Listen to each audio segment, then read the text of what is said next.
The difference is that it's real. This is not some Disneyland candy-coated dance hall dream thing. This is real. The core of these buildings are the real structures. Skagway never burned down. Individual buildings were lost to fire, but the whole historic district did not burn. Juneau burned once, Fairbanks burned twice, Nome burned 3 times, Atlin, British Columbia burned down 5 times. Skagway got transported from the turn of the century intact, without its buildings being destroyed by a giant, huge urban fire. Individual buildings were lost, but the whole town was transported by literally providence and luck, to where American travelers beginning to come through realized that this incredible old gray dilapidated town with 3-story hotels and 2-story freighting companies and dance halls all boarded up, wind blowing down the dirt streets. This was an iconic architectural monument to the boom towns in the US and Canadian West.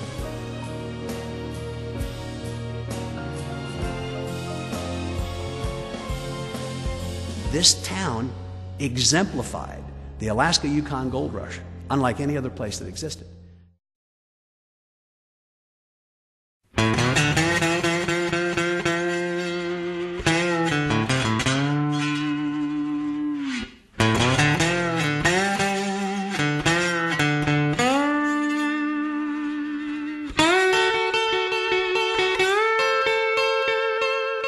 Well, my name is Greg, and I'm the assistant manager here. We are at Alaska Excursions in Skagway, Alaska, where we give dog sled rides in the summertime to cruise ship guests.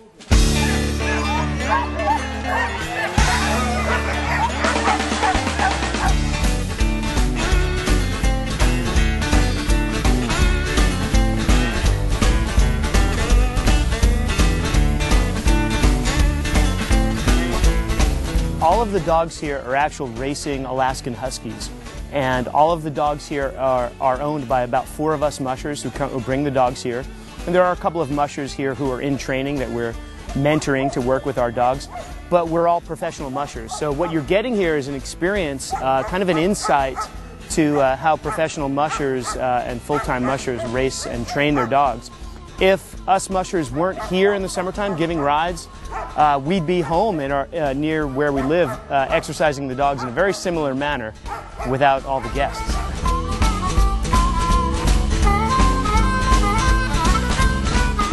They have to be trained year-round, and there's different parts of their conditioning phase. In the summertime, we concentrate on building muscle. So they're pulling carts with people in them. If we were home doing the training, they'd be pulling ATVs with the engine off, or a similar cart. So we're building muscle in the summertime that'll help them run faster through the fall and stave off injury.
Well, the overall experience I like them to walk away with is that I want them to understand that, and I think it's pretty clear that dogs love to do this. running and pulling for these dogs is very hardwired in their DNA. They have to get out and run. And they do it as naturally as a retriever will chase a tennis ball, or a German Shepherd will bark at strangers. It's really hardwired in their genes, and they love to do it. And I also like to impress upon people how dedicated we are. I think most people think, well, you're a dog musher, but it really is a full lifestyle thing. You have to live and breathe dogs. You have to love every minute of it, not just being on the sled. You have to love the 3 hours a day you're out there picking up dog poop in the dog yard.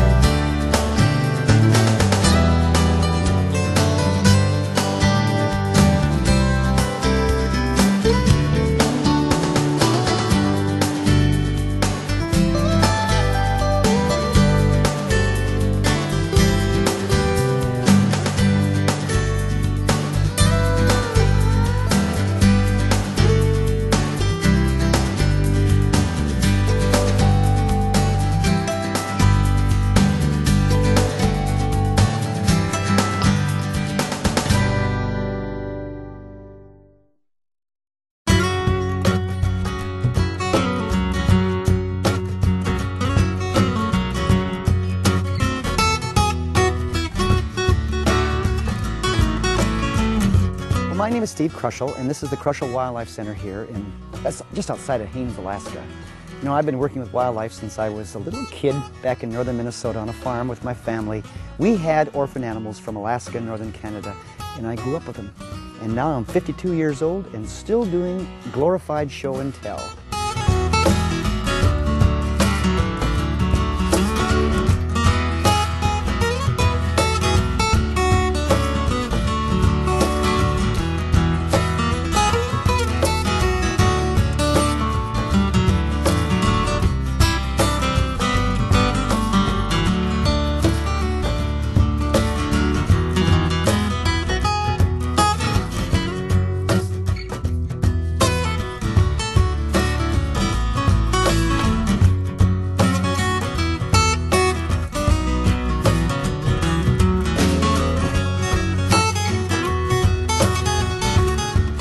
The animals that you'll see here on this walk, this tour, whatever you want to call it, it's sort of hard to describe, are indigenous Alaskan animals. So that would include moose, an animal that starts with a W, that letter. I won't give it away. Big and small and in between. Let me put it that way. With fur.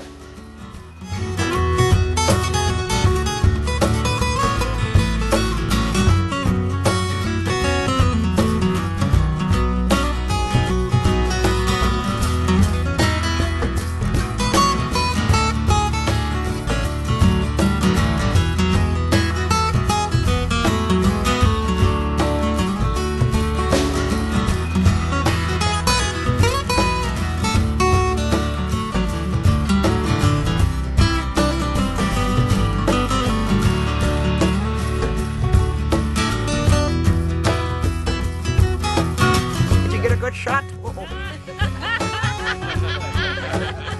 Get that shot there, it's dangerous. Hey, let's see you put it inside your shirt.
I get asked the question a lot about what is my favorite animal here at the center.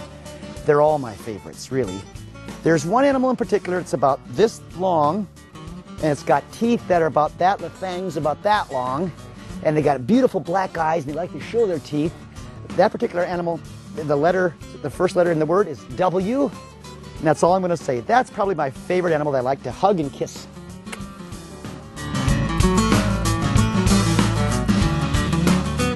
£2,300 of pressure per square inch in the jaws of a wolverine. There are only 3 animals on Earth that can leverage that kind of bite. The Tasmanian devil, the wolverine, and the spotted hyena of Africa.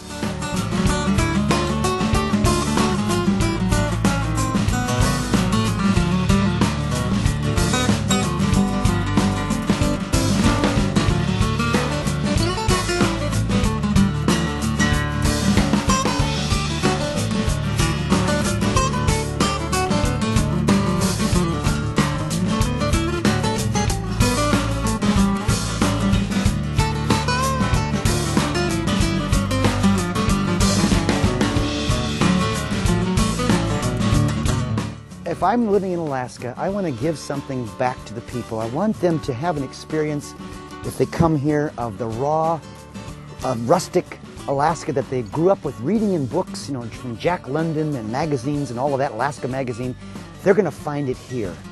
And you don't find it very often anymore. I mean, everything's kind of more shiny and new, but here it's just like it was back in the old days.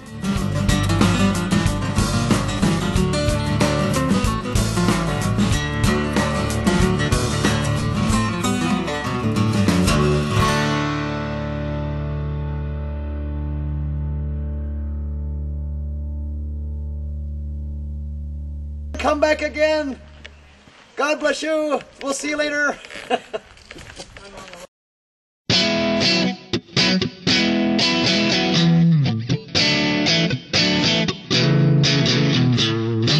My name is Mark, and I'm a tour guide for the White Pass and Yukon Route Railroad, which is located here in beautiful Skagway, Alaska.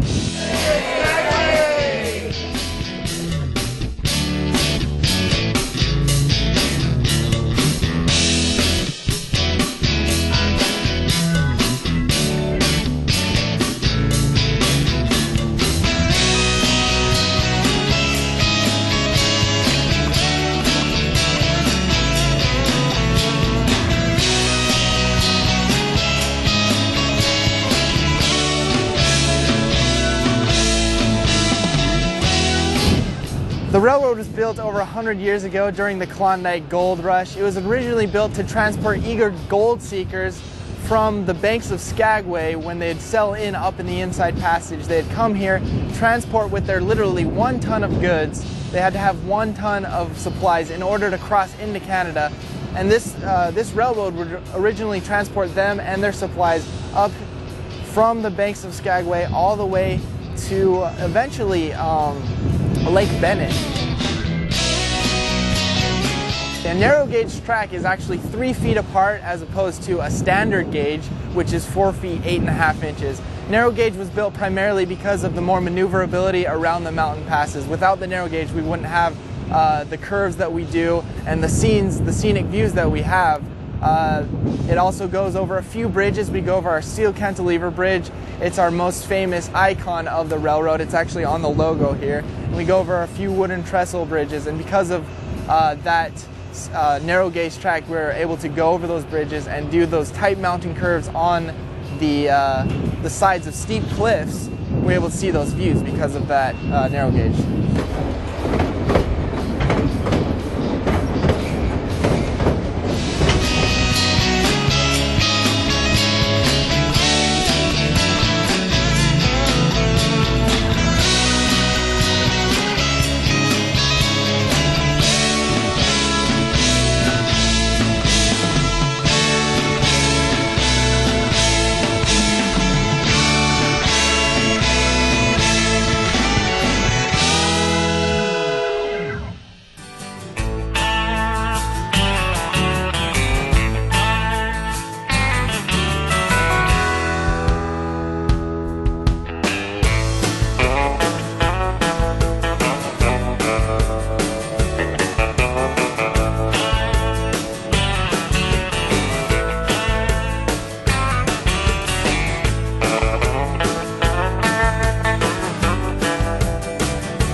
Yeah, they get an experience like none other. I've ridden this train probably hundreds of times, literally hundreds of times, and it never gets old. The scenery, when I'm not interacting with tourists, I'm always just looking at the different scenery. And like days like today when it's very sunny are a lot different than cloudy days, and not necessarily better, but just different.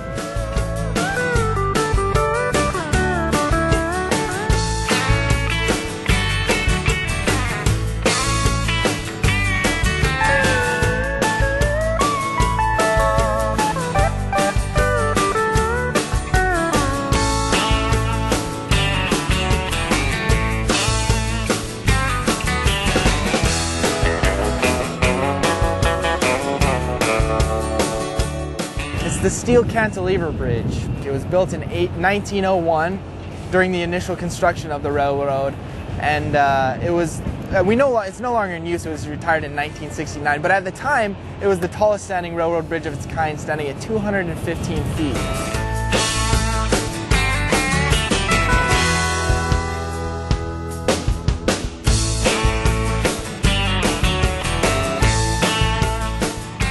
I'm sure every railroad has its history, but this is rich in history. There are books that you can buy and study the history of the Klondike Gold Rush. The stories really never end about the history of how Skagway got started and how our railroad got started. It's really rich in history, and that's something that we try and really capture on this tour. We're telling stories, we're entertaining the tourists, but we're educating them in the same, at the same time with all the stories that we tell about the history of the railroad.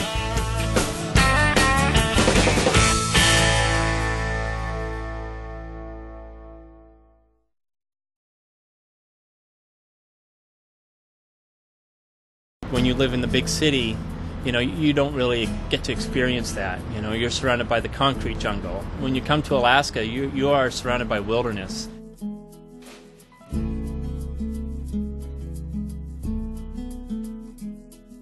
When you step into Alaska, it is completely wild. I mean, it's so funny because people ask, oh, where are the bears? Like, we are really where they are. This is like, you're not in a zoo, this is where they're from. So it's a pretty amazing place. That's why I came.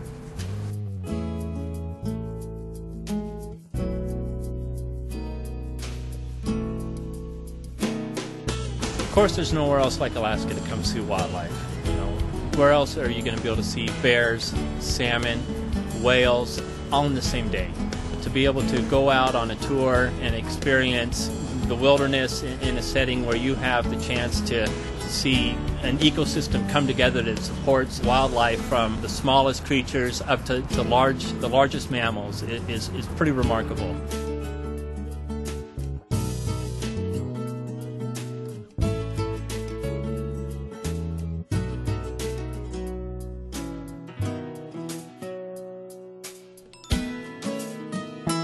You live in a town that's land and water locked. It's the capital city, and it's Alaska. It's so awesome to be able to go outside of your state and tell people where you're from.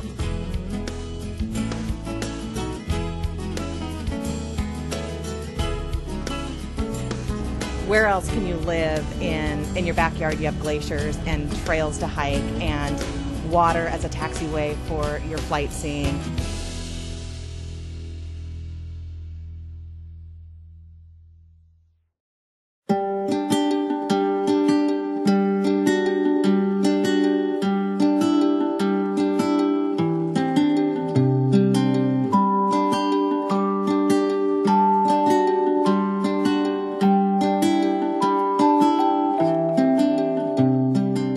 Welcome to the Mendenhall Glacier Visitor Center. My name is Lori Craig. I am one of several rangers here to serve our visitors when they come to the beautiful Mendenhall Glacier Visitor Center. We're in Juneau, Alaska, and this is a wonderful place to come. There is so much going on here.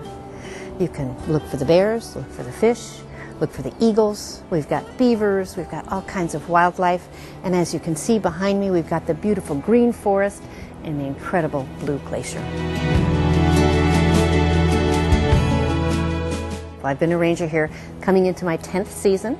I have lived in Juneau for more than 40 years, but I will admit to having an incredible amount of ignorance about how magical this place was until I came to work here.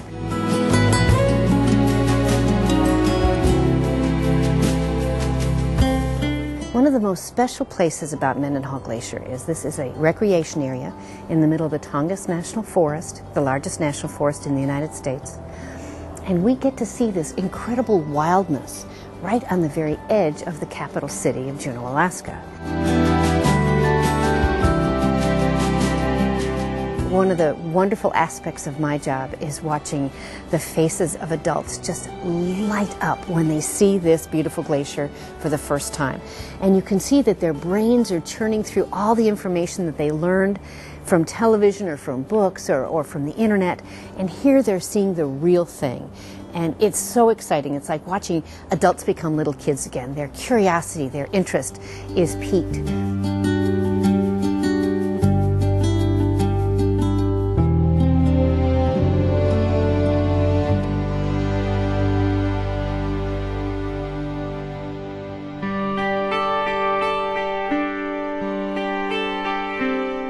The Mendenhall Glacier Visitor Center is right in the middle of a recreation area that is preserved so that people can enjoy the phenomena of seeing a glacier.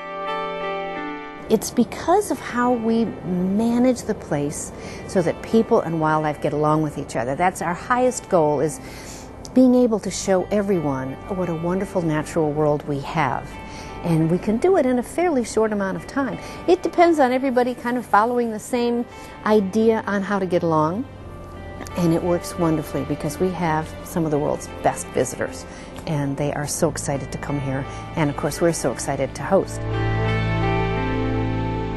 But let's take you back 100 years. Standing where I'm standing right now, I'd be under 400 feet of ice, and it would be another half mile down the road before you'd get to the terminus. The terminus is the end. So what we see behind us is more than 1.5 miles away. We're seeing a tremendous amount of recession in this glacier, a lot of retreat. It's a complicated thing to think about, but if you consider that a glacier is a moving river of ice, and it's always flowing down, it's moving down by the force of gravity, but as it comes, it's breaking off faster than it's advancing. So in essence, it actually is a retreating glacier.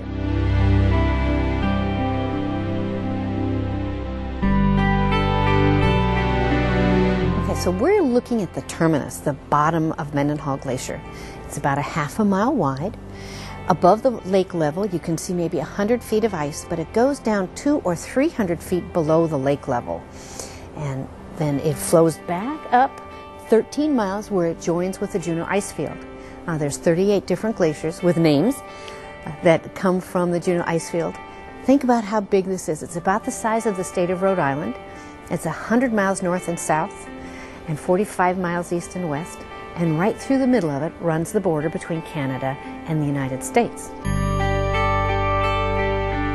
I think one of the things that our staff is continuously aware of is that we work and live in an awful lot of people's bucket lists.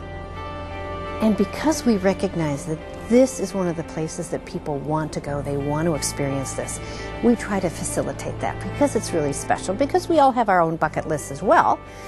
In this case, we get to live it every day, but we want to help other people enjoy theirs as well. It's pretty special.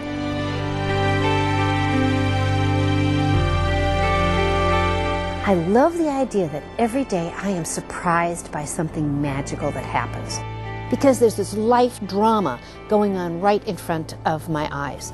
This happens here all the time. I've been here long enough to watch forests grow. I've been here long enough to see the glacier retreat into such amazing little shrinky ice. But it's that change that I like to be part of. I like to know that the humans here are in a scale that is in balance with what nature has. We don't take it over here. And I like that thought that we are expendable and we have to live carefully so that we don't do damage, and that we can try to preserve this incredible place where much of the world used to have this same look but has been lost. How do we keep this? How do we show people what it is that they want to preserve? And you've got to have an example of the real thing to show folks, and I think Alaska is it.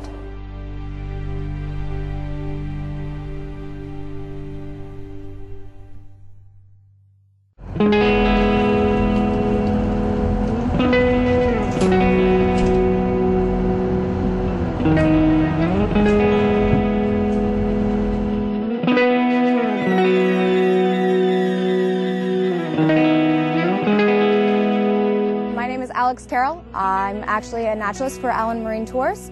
I usually work on the St. Yakov, however I am on other boats as needed.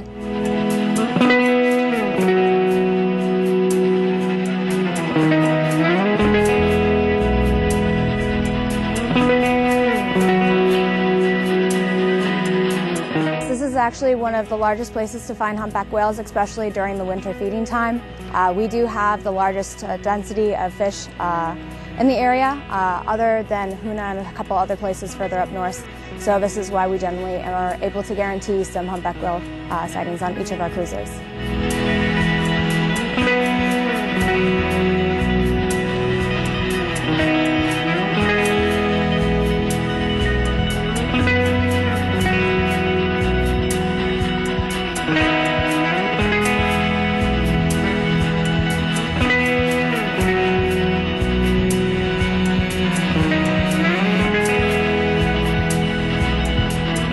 Humpback whales are are very, very different in a couple of different aspects. One of them is that they tend to be actually fairly solitary for the most part. They will stay by themselves or usually within much smaller groups, except for when they're doing large communal feeding.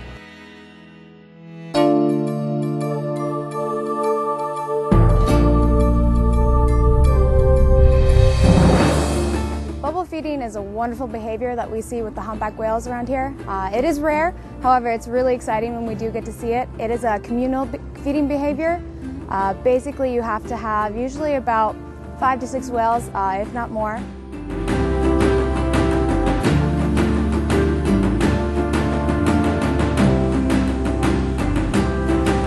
You start with a school of fish and you have about 5 of them, of the humpbacks, that will rotate around that school of fish and instantly and continuously blow out a stream of bubbles. And as they swim around that school of fish, those bubbles become a wonderful net and those fish become entangled inside. You have that 5th whale that ends up swimming underneath that school of fish, and as he comes up, he actually emits a very, very loud sound. Now that call ends up being so loud that it vibrates that swim bladder inside each of the fish, which causes them severe pain. The fish really want to get away from that sound because they don't want to be in pain, and so they end up going upwards because that bubble net ends up keeping them from going any other direction.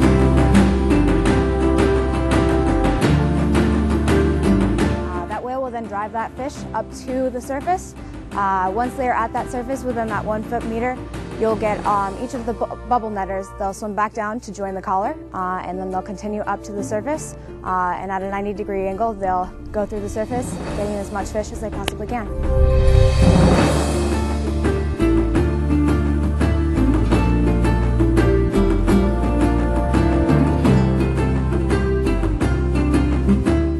I like being able to come out on the water every day and be able to see the whales, but be able to see them do something different every day. Nothing is the same, ever. But even when you do see some of the same things, it's usually in a different place, usually with either more whales or just something that's just slightly different, so it's always new and always changing. Right there, right there.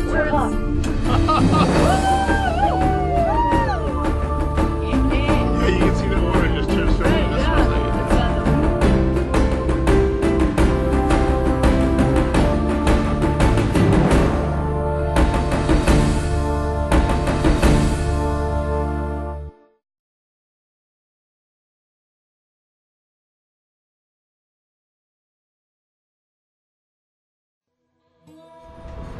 Well, once you leave Ketchikan, everything's wild. Ketchikan is on an island, and 10 minutes out of Ketchikan by air, you're in wilderness area where there are no roads, no towns, no houses, no buildings, nothing. It's just all wilderness.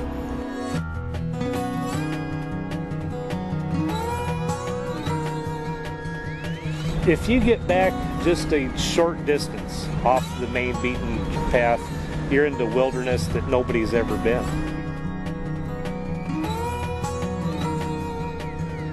Having been to school down in other states and seeing the way it is down there, I had an entirely unique upbringing, and it was awesome. Yeah, and I wouldn't trade it for anything. You know, you can come around the corner and you can see the biggest bear you've ever seen in your entire life, just standing there. It's pretty hair-raising, yeah. it's definitely fun.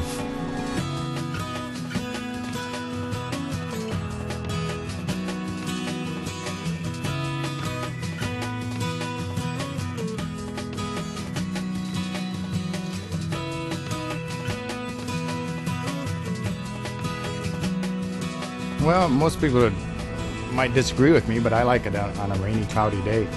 If you're doing a misty tour, it just adds a lot of mystery to it. If you can't see the tops of every single mountain, and there's a lot of little mist hanging around and a lot of waterfalls, to me that's a perfect day to do a misty. You go back there on a bright, sunny day, and it looks entirely different.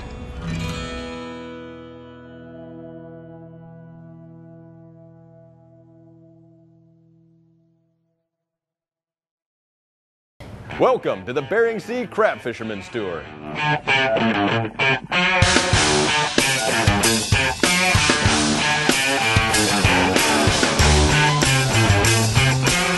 So here on the Bering Sea Crab Fisherman's Tour, we take you out into a place, a very, very special place called the Annette Island Reserve. And those waters are just over here, right across the bay. We're going to take you out there and you're going to see eagles, you're going to see wildlife, you're going to see crab, you're going to see all sorts of interesting animals that you've never seen before in your entire life. And we're going to show all of those to you today.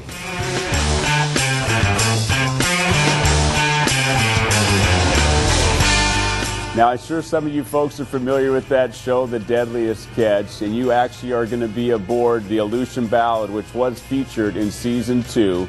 You're going to meet some of the characters from the show. Now, not all of us have actively been on that show, but every single one of us have the same experiences as those men you've watched. Those men have been featured in that show, The Deadliest Catch. We've had some of the same experiences out there. We're going to share some of those experiences with you.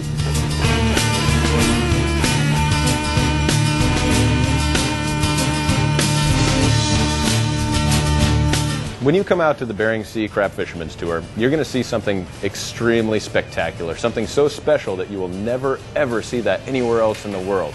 We're going to take you out to the world's best eagle show.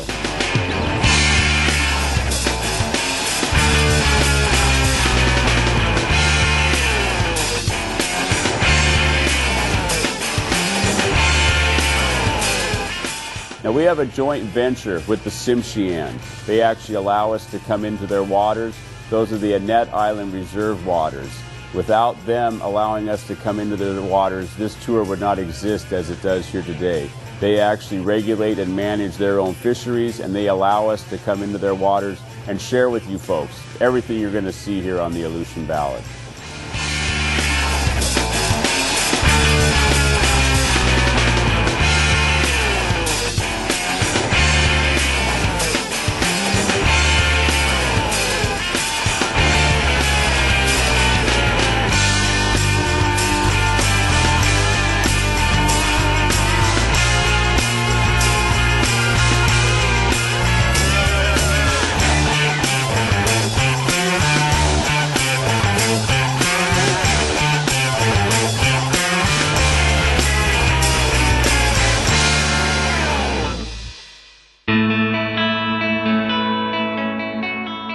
Now, aboard the Aleutian Ballad here, we're going to haul up Alaskan king crab. We're going to haul up Alaskan snow crab, Dungeness crab. We're going to see box crab. We're going to see kelp crab. We're going to see so many different types of crab that you had no idea even existed. Even we didn't know some of these crabs existed until we went over here and hauled gear on these waters here outside of Ketchikan.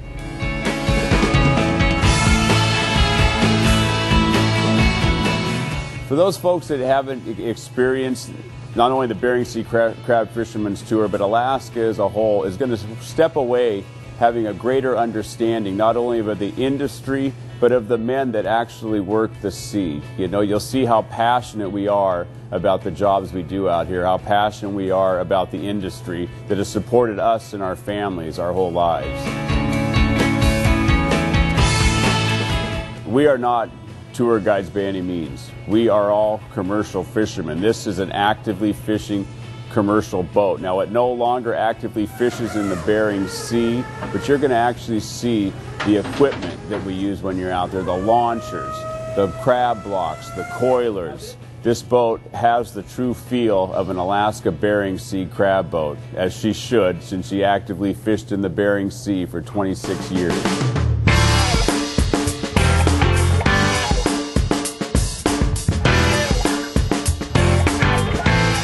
Now, commercial fishing as a whole is a very dangerous occupation. Mother Nature, the ocean, is very unpredictable.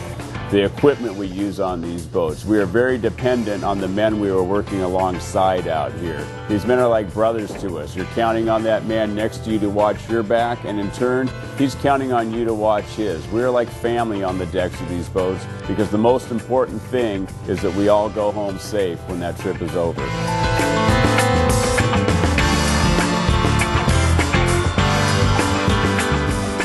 Now we're going to catch a few different crabs. One is going to be the Bering Sea brown king crab.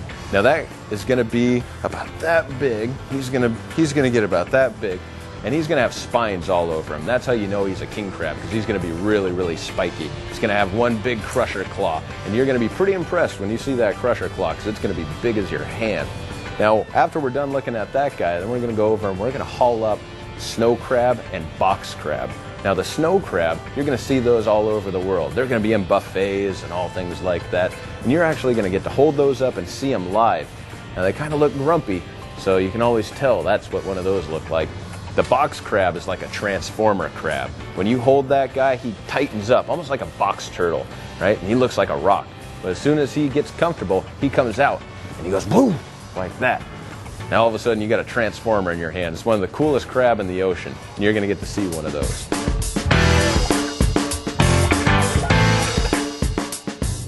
Now, Alaska is a very special place to me.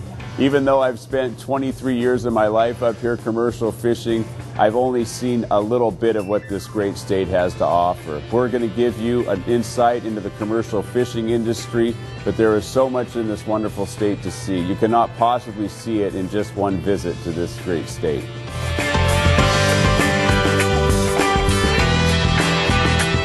Last but surely not least, we're going to pull up an octopus, the giant Pacific octopus. It's a real-life sea monster, the world's largest octopus species in the world, and it lives right out here. We're going to go out and we're going to catch one of those.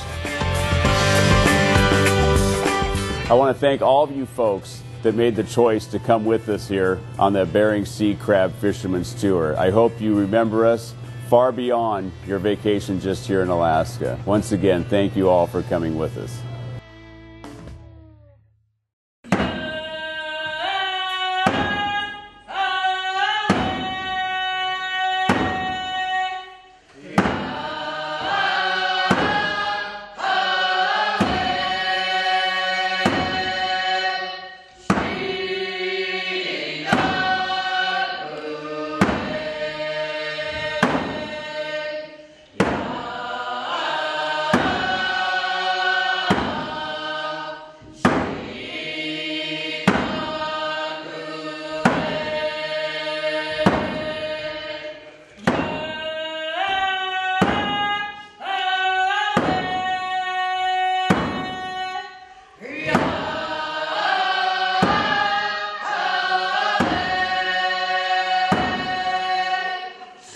My name is Janelle. I'm a tour guide. I live here in Ketchikan and work in Ketchikan as a tour bus driver. My favorite story is the Kotz Bear Pole. Kotz was a Herculean figure. The story says one day he was up in the mountains and he was hunting grizzly bear. So the male grizzly bear was stalking him and he tossed him into the cave with the she-bear. They were going to have Kotz for a light snack. But the she-bear fell in love with Kotz. He was so handsome. She turned herself into a human, and she married Kotz. They fell in love, of course, and had 3 bear children. So word reached the cave one day that Kotz needed to come back to the village to provide for them. And so he helped them hunt the sea lions and refill the storehouses with salmon. On the way back to the cave, he ran into his ex-human wife. She was picking berries in the woods. This was a no-no. He was not supposed to have any contact with her. So he accidentally glanced upon her, but when he got back to the bear cave, his she-bear wife knew this. So she wasn't too upset. She knew nothing bad had happened, but she went to give him the wet fur and took a swipe at him. And the 3 baby bears thought they were in trouble, so they seized Kotz and tore him to pieces. So lots of times you will see the pole with the she-bear at the top.